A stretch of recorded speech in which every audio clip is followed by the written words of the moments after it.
Look, Garden Burger in first class. Cosmonauts. Grandma? Discover Garden Burger. All natural, really tasty, end of story.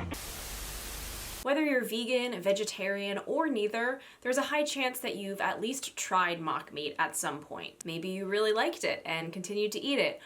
Maybe you absolutely hated it and swore you would never eat it again. Either way, mock meats are a very important category for vegans and vegetarians, as well as people considering reducing their meat intake, no matter what that might look like. Because it offers a replacement for something that is a huge staple and a huge source of protein in most people's diets. But I've kind of been kicking around this idea for a while that mock meat products are becoming less and less catered toward vegans. This might be a potential hot take and something that a lot of people disagree with, but I'm going to discuss that in this video and tell you why I think that. A few days ago, I polled my followers on Instagram and YouTube to see where people stood on this. On Instagram, 77% said they were happy with the current state of mock meats, 23% said not happy, and that was with 22 responses. On YouTube, and people are still responding, but as of now, 82% of people said they were happy with the state of mock meats, 18% said not happy, and that was based on 45 votes. So I'm aware I might be in the minority on this opinion, but I'm going to talk about why I personally haven't been super happy with the trajectory of mock meats over the last few years. Right off the bat, I want to say we are obviously very spoiled as modern day vegans. There's never been a better time to not consume meat. So I realize that even discussing this topic comes from a place of privilege to both live in a world where there are so many meat alternatives and also have access to them and be able to afford them. To me, it feels like mock meat companies, both new and existing ones, have entered into this sort of hyper-realistic mock meat arms race of sorts. It seems like most companies see the potential in meat eaters, which makes sense since less than 10% of the population are vegan and vegetarian, and a lot more money can obviously be made on the majority of the population. And looking optimistically, a lot more positive impact can be made on the environment and animal welfare. The Impossible Foods CEO puts this very bluntly. The only consumer we care about is an omnivore, a meat consumer. Beyond Meat has been equally clear in their intentions of capturing the meat-eating consumer and not being concerned about vegan consumers. But in order to do that, a company has to be able to offer a product that is so realistically meat-like that it will convince the meat eaters to trade in their beef burgers for the meat-free alternative. And it seems like this strategy is starting to backfire, which we're going to get into later in the video. Overall, I can't help but wonder if something that was initially created for people who don't eat meat has become something that is almost exclusively catered toward and marketed toward people who do eat meat. We are going to be getting into all of this plus more in the video. Before we do, please give this video a thumbs up, hit the subscribe button, and make sure you hit the bell to be notified when I upload. These things are all super quick and easy, and they really help my channel out. First thing I want to get into is what I see as the three main categories of mock meat. On the one hand, you have the classic whole food alternatives. This would be something like a black bean burger or a lentil loaf. Some store-bought examples would be Dr. Praeger's or Hillary's. These are items that are filled with whole plant foods that you can actually see. They're more minimally processed. The texture is usually pretty mushy. There's not much hold to them. These, I would say, tend to be considered the healthiest of mock meats. I feel like we can barely even call them mock meats, but that's technically what they are. Then on the other hand, we have the uber realistic meat substitutes. So this would be the Beyond Meats and the Impossible Foods, products that are trying to replicate meat exactly down to the bleeding. And a lot of people really like this category, but I've also heard a lot of people say this category, freaks them out. So close to the taste and texture of real meat versus normal plant-based burgers that it's freaking me out a little as someone who doesn't enjoy those things. And funny enough, I hear both vegans and meat eaters saying this. Something about the hyper-realisticness a lot of people like, but a lot of people don't respond well to. Then of course, even further over to this side, we have the category of lab-grown meats, but since those are not commercially available yet, I'm not really going to be discussing them in this video. So we have these two categories. Then there's this middle category. Now these are mock meat products that are trying and pretending to be the real thing, but they're not trying that hard. So these ones are often made with Vital Wheat gluten, but sometimes they're made with soy protein or some other type of high protein flour. In this category, we have a company like Gardein, or at least they used to be in this category. We're going to be talking about that later.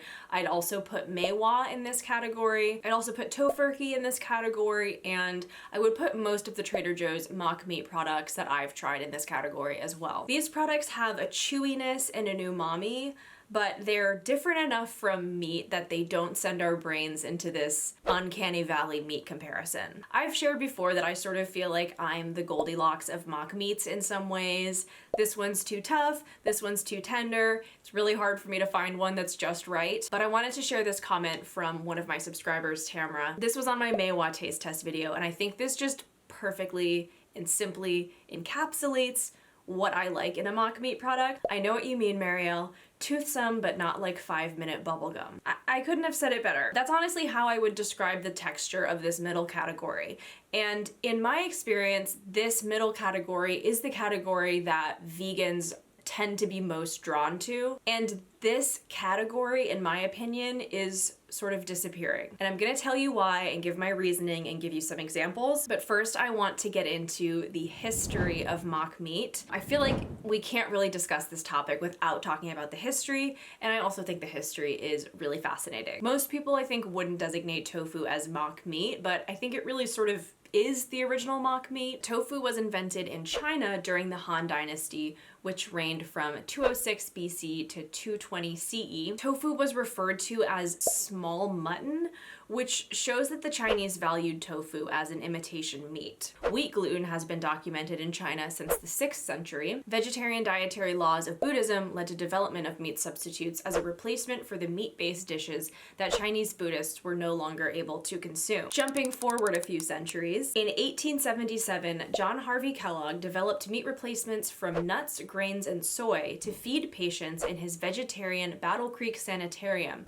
a Michigan health resort that operated from 1876 to 1943. Kellogg's Sanitas Nut Food Company sold his meat substitute Protos, made from peanuts and wheat gluten. It became Kellogg's most popular product as several thousand tons had been consumed by 1930. Protos, the name mashes together the word protein and the suffix os or full of, was the most popular and enduring meat substitute crafted in the experimental kitchen at the Battle Creek Sanitarium. Promoted as a versatile meat alternative, Protos could be eaten as an entree like beefsteak, on a sandwich for a light lunch, or as a roast to be carved ceremonially. I had never heard of Protos before, and it sounds really interesting. I would actually really like to try making it. Let me know if you guys have ever made or tried Protos. The marketing of fake meats in early 20th century America represented a transformation from vegetarianism's radical 19th century political past into a community of individualistic consumers looking to produce healthy, economically productive bodies and minds. There were actually two Kellogg brothers. One is more associated with Corn Flakes and really ran with that and started the Kellogg's company based on the success of Corn Flakes. The other one was associated with Protos and other mock meats that he created, and after he died, these recipes were actually acquired by a food group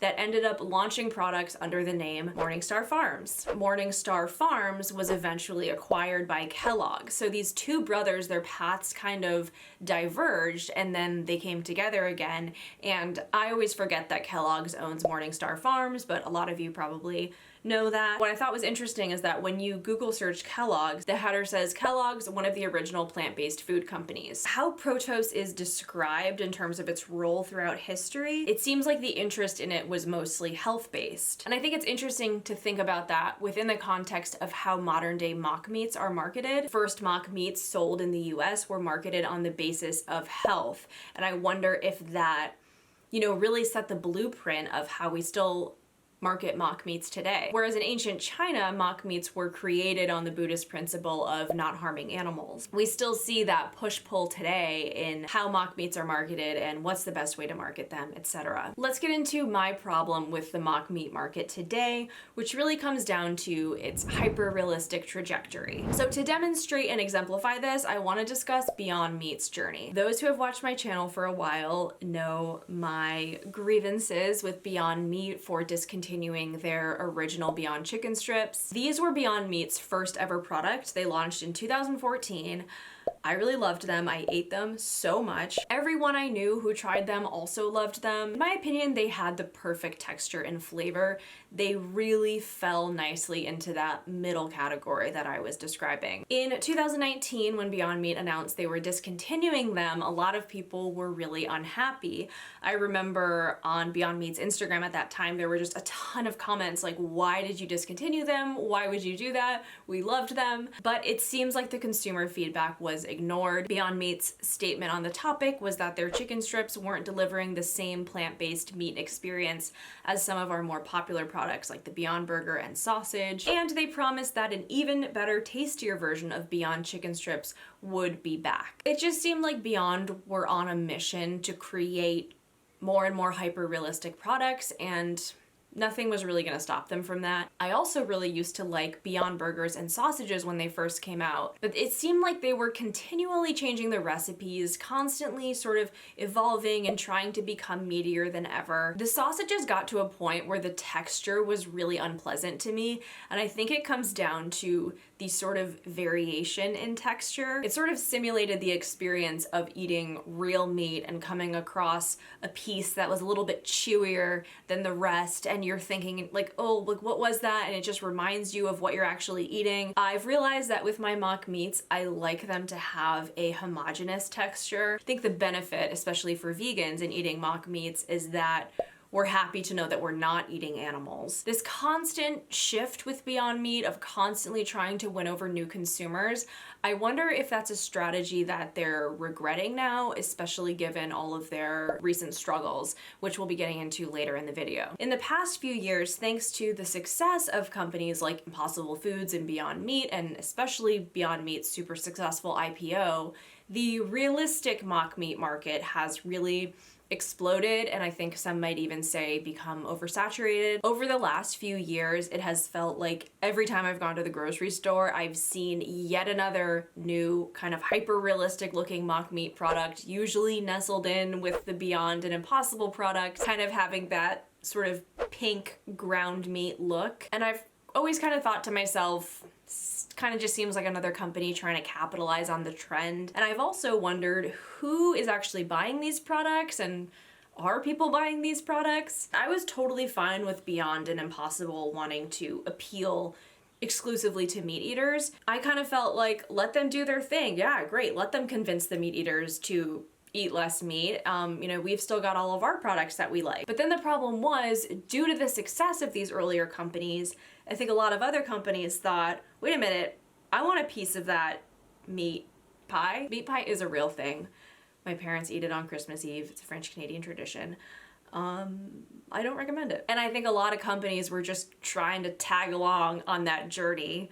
Some brand new companies and some existing companies like Gardein. Let's talk about Gardein. I kind of always felt like Gardein was sort of the mock meat of choice for vegans. I think historically it has perfectly hit that middle category. I really love the Gardein 7-grain tenders. I've always loved the breakfast sausages. When I started seeing the Gardein Ultimate packages on store shelves, my initial thought was that they had just rebranded. Then I realized that these were actually all new recipes. The first Gardein Ultimate product I tried were the chicken tenders. From the picture on the package, they looked like they were really like thickly breaded and coated, and they just looked really crunchy and delicious. But when I tried them, I was disappointed to find that the breading layer was actually pretty thin, but the meat itself was really thick. And right off the bat, I just felt that the proportions were way off. And I was really disappointed in the texture of the chicken. I just thought it was way too chewy and tough. It reminded me of when I used to eat chicken and I'd be like, oh, this is a tough piece of chicken. It just seems like in an effort to become more realistic, some of these companies are adapting bad qualities from animal-based meat products. So it's like, I guess it makes it more realistic, but not really in a good way. Not in a way that certainly I'm looking for. I also tried the Ultimate Breakfast sausages. I was equally disappointed in the new texture, found them to be too tough and chewy. And I honestly ended up composting the rest of the bag, which was really sad, not just to feel like I was wasting food, but also because of the price point. On the Gardein website, I did find a lot of negative reviews for the Ultimate products. It's totally fine if some people like them and some people don't, but what sucks is that all of my local stores that carry Gardein stopped carrying any of the original products and now only carries the Ultimate product. So it doesn't really feel like the Ultimate products are being presented as an alternative, but almost as a replacement for the original products. Beyond Meat did eventually bring back their chicken. Everybody was really excited, myself included. Again, I found the texture too tough and too chewy, and maybe it's just been so long since I've had real chicken that maybe I'm just misremembering the texture of chicken, but maybe I also don't need my mock meat to have the exact texture of chicken, which is why I say that middle category is so important, I think, and appealing for vegans. I also got this comment on my community post that said, need more lower cost options for less produced processed meats like seitan and Burmese tofu. We could discover and make many more protein-rich tofu-like foods from nuts, seeds, and beans, but right now we just have tofu and super expensive seitan. And the username was TofuTal, which username checks out. I know this isn't exactly what the commenter meant, but it reminded me of a point that I wanted to make, which is that as much as the middle category of mock meats I feel has been being neglected, I also think that the whole food category of mock meats has really suffered from a lack of innovation over the past few years. And I really think it's because of companies sort of putting all their focus and all their money into chasing that hyper-realistic trend. I feel like there's so much more room for whole food-based products that still have a chewiness and still have a really delicious umami flavor. And I feel like the only products I ever see in that category are the same products I've been seeing for years, like the Dr. Praeger's and the Hillarys. Maybe I'm just not seeing other products, but they do exist, so let me know if that's the case. But let's talk about what else could be harming the mock meat industry right now. I feel like my shirt keeps getting cut off. The Team Herbivore text. I found a lot of recent articles discussing the slowdown in mock meat sales, and that is especially the case for Beyond Meat, who late last year laid off 19% of their global workforce. Some articles blame inflation for this, some said the mock meat craze was just a trend, and one even said it was due to backlash against wokeness. I don't know. This article from Deloitte breaks it down. They mention contributing factors as supply chain issues, as well as being difficult to compete with high numbers from the previous year. But there were three main reasons for stagnation, according to their data. The first one is that the population of people willing to try and rebuy meat alternatives may already be saturated. The second reason is inflation, which is pretty self-explanatory. The third reason is consumers changing their minds about their previous assessments of meat alternatives' health benefits. According to this article in the Washington Post, trying to imitate real meat too much may have been mock meat's downfall. As I've said, a lot of these products are too realistic for vegans, but not realistic enough for meat eaters. They also mention the issue of consumers not being able to clearly place mock meats in a category of virtue or vice. I believe that this is a real psychological phenomenon, but it also feels very diet culture-y to me, that our food either needs to be virtue or vice. This Guardian article talks about how big meat companies actually have a monopoly on mock meat companies, which is really depressing. I think a lot of mock meat companies are trying to enact change to a corrupt food system, but it seems like in order to survive, a lot of them end up becoming a part of the corrupt food system. A lot of major food companies have exclusive deals with grocery chains, and so many times the only way to get your product into a big store would be to be acquired by a bigger company. I talked about this in my unpopular vegan opinions video, that I didn't believe in stopping supporting a vegan company just because they got acquired by a non-vegan company. And I do stand by that, but I think it makes it really hard as a vegan to conceive of buying a mock meat product made by Tyson Foods, for example, you know, financially supporting the largest chicken producer in the country that makes most of its money off of factory farmed chickens, is a tough sell to vegans. In this article, they also interviewed the founder of Upton's Naturals, who said that in his 16 years of business, he's never taken any outside funding. I thought this was really inspirational, especially when looking at the obstacles that I just mentioned. This is a company that's in most major retailers, including Walmart. It definitely made me feel like I wanted to make a bigger effort to support Upton's. I don't think I've ever tried their mock meat products. I did try their shelf-stable bacon mac and cheese, which I really didn't like. But if you've tried them, let me know which of their products you'd recommend. I also feel like there's a huge imbalance within mock meat products. You know, it's like there's 500 different types of veggie burgers, but then bacon is just like, hello? Is anyone gonna try to imitate me? Obviously there are some bacon products, there's also quite a few chicken products, but overall it seems like everybody just kind of crowded into this one category, which I imagine made it way more competitive and way more difficult to succeed. Not to mention more overwhelming for consumers. It just seems like everybody wanted a piece of that insane Beyond IPO success. And that really kind of shaped the trajectory of the industry. I sort of wonder, did we swing too far in one direction? And now the pendulum is sort of on its way back over to the other side. Interestingly enough, yesterday Shake Shack announced their new burger called the Veggie Shack, which is a classic Whole Foods style veggie burger. Maybe this is predicting a new trend of fast food restaurants moving away from partnerships with companies like Beyond or Impossible. I think what I want and what most people want in their meat alternatives, something that tastes good, has some type of satisfying mouthfeel, and has some type of positive nutritional attribute, whether that is high in protein, low in fat, high in fiber, or a combination of multiple of those. And for many people, the current offerings fit the bill. But it will be interesting to see what the future holds and how mock meat companies navigate appealing to these sort of two polar opposite target groups, one being people who don't eat any meat and the other being people who absolutely love meat. It certainly seems like a tall order. Let me know what you guys think of all this. From the poll results, it seems like a lot of you might disagree, but after hearing my breakdown, I'd love to know if there's any other thoughts that you have on this topic or concerns about the current state of the industry and where you think it's headed in the future. Thanks for checking out this video. Give it a thumbs up if you enjoyed it, subscribe for more of my content, and I'll see you again soon. Bye.